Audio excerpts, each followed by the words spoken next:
Welcome all to CE for Civil Engineering classes. So, ഈ സെഷനിൽ നമുക്ക് സ്ട്രക്ചറൽ അനാലിസിസ് എന്നുള്ള ഒരു പോർഷനിലെ സ്ലോപ്പ് ഡിഫ്ലക്ഷൻ മെത്തേഡ് എന്ന ഒരു ഇക്വേഷനെ പറ്റി പഠിക്കാം. സോ ഇക്വേഷൻ എങ്ങനെയാണ് അതിന്റെ പ്രോബ്ലംസ് എങ്ങനെയാണ് ചെയ്യുന്നത് എന്ന് പറയുന്നതിന് മുമ്പ് നമുക്ക് ഈ സ്ലോപ്പ് ഡിഫ്ലക്ഷൻ മെത്തേഡിന്റെ ഒരു ഇൻട്രൊഡക്ഷൻ പോർഷൻ നോക്കാം. സോ ഈ ഒരു മെത്തേഡ് എന്ന് പറയുന്നത് ഇൻഡിറ്റർമിനേറ്റ് ആയിട്ടുള്ള സ്ട്രക്ചേഴ്സിനെ അതുപോലെ തന്നെ ഫ്രെയിംസ്, ബീംസ് അതിനെല്ലാം അനലൈസ് ചെയ്യാൻ വേണ്ടി ഉപയോഗിക്കുന്ന ഒരു മെത്തേഡാണ് സ്ലോപ്പ് ഡിഫ്ലക്ഷൻ മെത്തേഡ് എന്ന് പറയുന്നത്. ആൻഡ് നമ്മുടെ സ്ട്രക്ചറൽ അനാലിസിസിൽ യൂഷ്വലി രണ്ട് തരം മെത്തേഡുകളാണ് അനാലിസിസിന് ഉപയോഗിക്കാറ്. ഫോഴ്സ് മെത്തേഡുകളും ഡിസ്പ്ലേസ്മെന്റ് മെത്തേഡുകളും. അതിലെ ഡിസ്പ്ലേസ്മെന്റ് മെത്തേഡിലെ കാറ്റഗറിയിൽ പെടുന്നതാണ് സ്ലോപ്പ് ഡിഫ്ലക്ഷൻ മെത്തേഡ്, അതുപോലെ തന്നെ കാനീസ് മെത്തേഡ് പോലുള്ള മെത്തേഡുകൾ. സോ സ്ലോപ്പ് ഡിഫ്ലക്ഷൻ മെത്തേഡ് എന്ന് പറയുന്നത് ഒരു ഡിസ്പ്ലേസ്മെന്റ് മെത്തേഡിന് ഉദാഹരണമാണ് എന്ന് നമുക്ക് പഠിച്ചു വെക്കാം. ആൻഡ് ഓഫ് കോഴ്സ് ഈ ഒരു മെത്തേഡ് ഇൻട്രൊഡ്യൂസ് ചെയ്തത് was professor G.A. Maney in 1950. അപ്പൊ ഈ ഒരു മെത്തേഡിൽ പറയുന്നത് സ്ലോപ്പ് അറ്റ് ദ എൻഡ്സും relative displacement at the ends of a beam. So indeterminate ബീംസിനാണ് ഇത് ഉപയോഗിക്കുന്നത്. അപ്പോൾ ഈ ബീംസിലെ സ്ലോപ്പും അതുപോലെ ഡിസ്പ്ലേസ്മെന്റ്സും അറിയുകയാണെങ്കിൽ നമുക്ക് ഇതിലെ end moments, that is fixed end മൊമെന്റുകൾ കാൽക്കുലേറ്റ് ചെയ്യാം. That is final end moment after loading കണ്ടുപിടിക്കാം എന്നാണ് പറയുന്നത്. അതായത് ഇപ്പോൾ സാധാരണ ഒരു ഫിക്സഡ് എൻഡ് ബീം എടുക്കുകയാണെങ്കിൽ അതിൽ ഫിക്സഡ് എൻഡ് മൊമെന്റ്സ് വരുന്നുണ്ടാവും. അതിന്റെ കൂടെ ലോഡിംഗ് കണ്ടീഷൻസും കൂടെ വരുമ്പോൾ അതിലോട്ട് ഫൈനൽ വരുന്ന എൻഡ് മൊമെന്റുകളെ മറ്റും കണ്ടുപിടിക്കാനും ഡിസ്പ്ലേസ്മെന്റ്സ് കാണാനും എല്ലാം നമുക്ക് ഈ ഒരു ഇക്വേഷൻസ് ഉപയോഗിക്കാവുന്നതാണ്. അപ്പൊ ഈ മെത്തേഡിലോട്ട് തുടങ്ങുന്നതിന് മുമ്പ് മെത്തേഡ്സിൽ ഉപയോഗിച്ചിരിക്കുന്ന അസംഷൻസിനെ നമ്മൾ അറിഞ്ഞിരിക്കേണ്ടതായിട്ടുണ്ട്. ആദ്യത്തെ ഒരു അസംഷൻ പറയുന്നത് ഓൾ ദ ജോയിന്റ്സ് റിജിഡ് ആണെന്നാണ് പറഞ്ഞിരിക്കുന്നത്. അപ്പൊ സപ്പോസ് ഞാൻ ഇങ്ങനെ ഒരു ഫ്രെയിം കൺസിഡർ ചെയ്യുകയാണെങ്കിൽ അതിലെ എല്ലാ ജോയിന്റ്സും റിജിഡ് ആയിട്ടാണ് അസ്യൂം ചെയ്തിരിക്കുന്നത്. So let it be ABCD എന്നുള്ള ഒരു ഫ്രെയിം ഞാൻ കൺസിഡർ ചെയ്യുകയാണെങ്കിൽ അതിലെ ആദ്യത്തെ അസംഷൻ വരുന്നത് എന്താണ്? ജോയിന്റ്സ് ആർ റിജിഡ് എന്നാണ് പറയുന്നത്. അപ്പൊ എന്തെങ്കിലും ഒരു ഡിസ്റ്റോർഷൻ വരുന്നുണ്ടെങ്കിലും ദാറ്റ് ഇസ് ആ ജോയിന്റുകൾക്ക് വ്യത്യാസം വരുന്നില്ല എന്ന് പറയാം. ഇപ്പൊ ഞാനൊരു ഇതിലൊരു ജോയിന്റ് കൺസിഡർ ചെയ്യാണ്, സേ ABC എന്നുള്ള ഒരു ഇതിലോട്ട് സേ ഒരു ഫോഴ്സ് വന്ന് ഒരു ഡിസ്പ്ലേസ്മെന്റ് അല്ലെങ്കിൽ അതിന്റെ ഒരു ഡിസ്റ്റോർഷൻ അതിന് സംഭവിച്ചിരിക്കുകയാണ്. അപ്പൊ എന്നാലും അതിന്റെ ആംഗിൾ, സേ ഈ ആംഗിൾ 90 ഡിഗ്രി ആയിരുന്നു. സോ ആഫ്റ്റർ ഫൈനൽ ഡിസ്റ്റോർഷനും ഇവിടെ ഡിസ്റ്റോർഷൻ എന്ത് ആംഗിൾ സംഭവിക്കുന്നില്ല. അതായത് എല്ലാ ജോയിന്റും റിജിഡ് ആയിട്ടാണ് ഇരിക്കുന്നത്. അപ്പൊ എങ്ങനെ ഡിസ്റ്റോർഷൻ വന്നാലും അത് തമ്മിൽ വ്യത്യാസങ്ങളൊന്നും വരുന്നില്ല.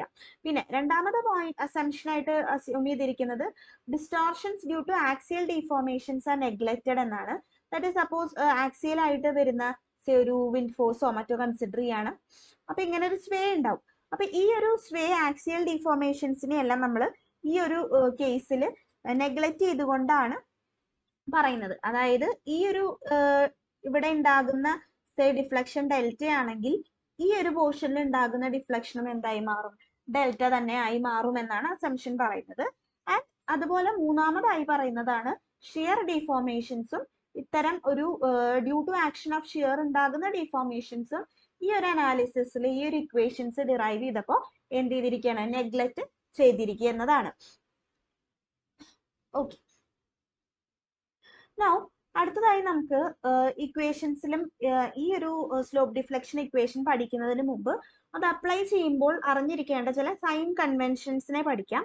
സൈൻ കൺവെൻഷൻസ് എന്ന് പറയുന്നത് clock vice end moments positive ആയിട്ടും anti clock vice end moments negative ആയിട്ടുമാണ് കൺസിഡർ ചെയ്യുന്നത്. സോ ഈ ഒരു ബീം കൺസിഡർ ചെയ്യുകയാണെങ്കിൽ ഈ ഒരു AB എന്ന് പറഞ്ഞ BA എന്ന് പറഞ്ഞ ജോയിന്റ് ബിയിൽ ആക്ട് ചെയ്യണ മൊമെന്റ് എടുക്കുകയാണെങ്കിൽ അത് ക്ലോക്ക് വൈസ് നേച്ചറിലാണ് പോകുന്നത് അല്ലെ.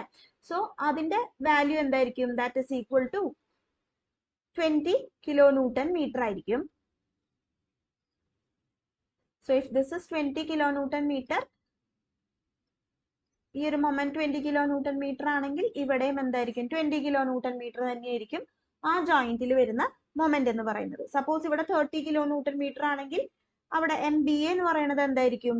BA എന്ന് പറഞ്ഞാൽ ക്ലോക്ക് വൈസ് ആണ്, പോസിറ്റീവ് ആണ്. പക്ഷെ ഇവിടെ BCയിൽ ആന്റി ക്ലോക്ക് വൈസ് മൊമെന്റ് ആണെങ്കിൽ അത് നെഗറ്റീവ് ആയിട്ടാണ് നമ്മൾ കൺസിഡർ ചെയ്യുന്നത്.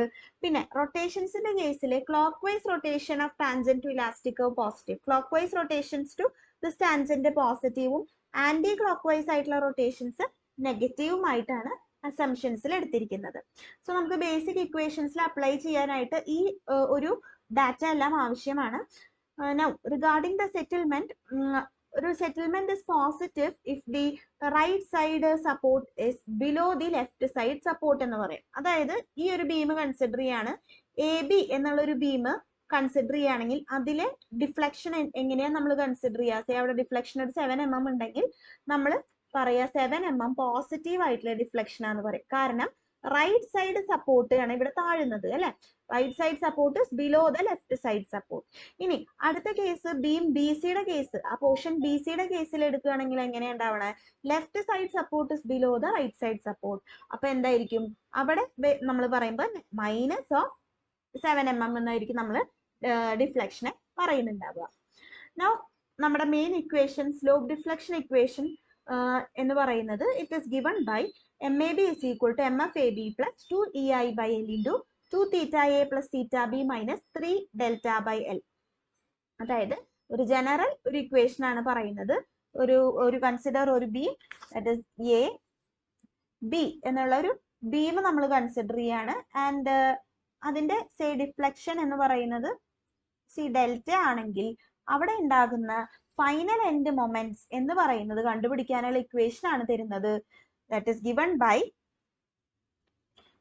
MAB is equal to MAB എന്ന് പറഞ്ഞാൽ ഈ ഒരു final end moment at this portion MAB is given by fixed end moment at AB plus 2EI by L into 2 theta A, that is 2 times the rotation at the near end. AB എടുക്കുമ്പോൾ അതിന്റെ near end A ആണ്, and plus rotation at the far end, that is B എന്ന് പറയുന്നതാണ് AB യുടെ far end, minus of 3 into delta by L എന്ന് പറയാം. Similarly MBA എന്നുള്ള ഈ പോർഷനിലെ ഈ ഒരു മൊമെന്റ് ആണ് നമുക്ക് കാണേണ്ടതെങ്കിൽ that is given by fixed end moment in the BA plus 2EI by L into 2 into theta B, that is rotation at the near end. BA എന്ന് പറഞ്ഞാൽ ബീമിന്റെ നിയർ എൻഡ് എന്ന് പറഞ്ഞാൽ B ആണ്, plus theta A minus 3 delta by L. ഇതെല്ലാം terms ആണ് കാണിച്ചിരിക്കുന്നത്. MAB MBA final end moment അതിന്റെ ഇക്വേഷൻ ആണ് നമുക്ക് തരുന്നത്. MFAB MFBA എന്ന് പറയുന്നത് ഫിക്സഡ് എൻഡ് മൊമെന്റുകളാണ്. EI എന്ന് പറയുന്നത് ഫ്ലെക്സുറൽ റിജിഡിറ്റി ആണ്. തീറ്റ എ തീറ്റ ബി എന്ന് പറയുന്നത് is a rotation at the ends A and B, delta is the deflection. So നമുക്ക് സ്ലോപ്പ് ഡിഫ്ലക്ഷൻ ഇക്വേഷനെ നമുക്ക് ഇങ്ങനെ ഫൈനലി പറയാം. End moments of a member എന്ന് പറയുന്നത് is given by the fixed end moments plus 2EI by L into 2 theta 2 into slope at the near end plus slope at the far end minus 3 into delta by L. So equations നമ്മൾ exam view പോയിന്റിൽ അറിഞ്ഞു വെക്കേണ്ടതായിട്ടുണ്ട്. അതിന്റെ സ്റ്റേറ്റ്മെന്റും നമ്മൾ അറിഞ്ഞു വെക്കേണ്ടതായിട്ടുണ്ട്. ഈ fixed end മൊമെന്റുകളെ കാണാനായിട്ട് പല equations ഉണ്ട്. സോ ഇത് നമുക്ക് പഠിക്കാവുന്നതാണ്. ഫിക്സഡ് എൻഡ് മൊമെന്റ് ഡയറക്ട്ലി നമുക്ക് ക്വസ്റ്റ്യൻസ് ആയിട്ട് ഒബ്ജക്റ്റീവ്സിന് ചോദിച്ചു കാണാറുള്ളതാണ്. സോ ആദ്യത്തെ ഒരു കേസ് എന്ന് പറഞ്ഞാൽ കോൺസെൻട്രേറ്റഡ് ലോഡ് വരുന്ന കേസാണ്. Concentrated load not at the centre. അപ്പൊ അങ്ങനത്തെ ഒരു കേസാണ്. സേ എ ബി ഡിസ്റ്റൻസിലാണ് ഈ ഒരു കോൺസെൻട്രേറ്റഡ് ലോഡ് ആക്ട് ചെയ്യുന്നത്. എല്ലാണ് ബീമിന്റെ ലെങ്ത് എങ്കിൽ സോ ഇവിടെ MFAB എന്ന് പറഞ്ഞാല് ഏതാ വരിക? That is given by WAB square by L square വെച്ച് ചെയ്താൽ നമുക്ക് ഡയറക്റ്റ് ആയിട്ട് ഫിക്സഡ് എൻഡ് മൊമെന്റ് കാണാം. MFBA എന്ന് ചോദിച്ചാല് അതിന് പകരം നമ്മൾ എന്ത് സബ്സ്റ്റിറ്റ്യൂട്ട് ചെയ്യും? WBA square by L square എന്നുള്ള ഒരു വാല്യൂ നമുക്ക് സബ്സ്റ്റിറ്റ്യൂട്ട് ചെയ്യാം. Similarly concentrated load at the centre ആണെങ്കിൽ MFAB is given by WL by 8 and MFBA is given by WL by 8. അപ്പൊ നോക്കുക, ഇവിടെ ആന്റി ക്ലോക്ക് വൈസ് ആയിട്ട് വരുന്ന മൊമെന്റ് ആണെങ്കിൽ MFAB എന്ന് പറയുന്നത് എന്തായിരിക്കും? Anti clock vice is negative and clock vice is positive. So ഇവിടെ നെഗറ്റീവ്, ഇത് പോസിറ്റീവ് ആണ് എന്നും കൂടെ അറിഞ്ഞു വെക്കുക. പിന്നെ UDL uniformly distributed W per meter length ഉള്ള ഒരു ലോഡ് ആക്ട് ചെയ്യുകയാണെങ്കിൽ so say load of W per meter length ആണ് ഇവിടെ ആക്ട് ചെയ്യുന്നതെങ്കിൽ നമ്മുടെ MFAB എന്ന് പറയുന്നത് എന്താ വരിക? Minus WL square by 12 and MFBA എന്ന് പറഞ്ഞാല് that will be equal to plus WL square by 12 എന്ന് എഴുതാം.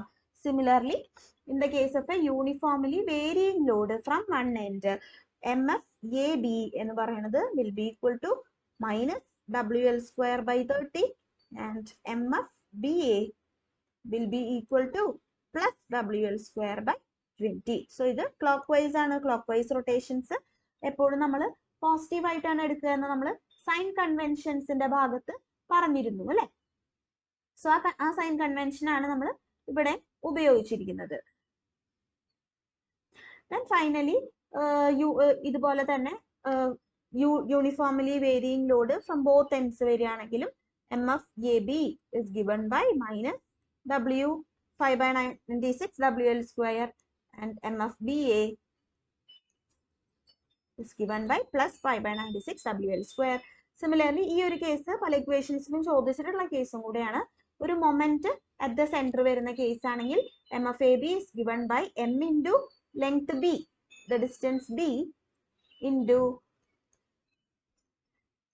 3A minus L by L square അല്ലെങ്കിൽ and MFBA is given by M into A into 3B minus L by L square എന്ന് പറഞ്ഞിട്ട് എഴുതാവുന്നതാണ്. So ഇത്രയാണ് നമ്മൾ slope deflection ഇക്വേഷൻസിന്റെ basics വരുന്നത്. ആൻഡ് ബാക്കി പ്രോബ്ലംസ് നമുക്ക് അടുത്ത പാർട്ടിലായിട്ട് പഠിക്കാവുന്നതാണ്. So thank you all for watching CE for Civil Engineering. ഈ വീഡിയോസ് നിങ്ങൾക്ക് ഇഷ്ടമായെങ്കിൽ please like and subscribe the channel.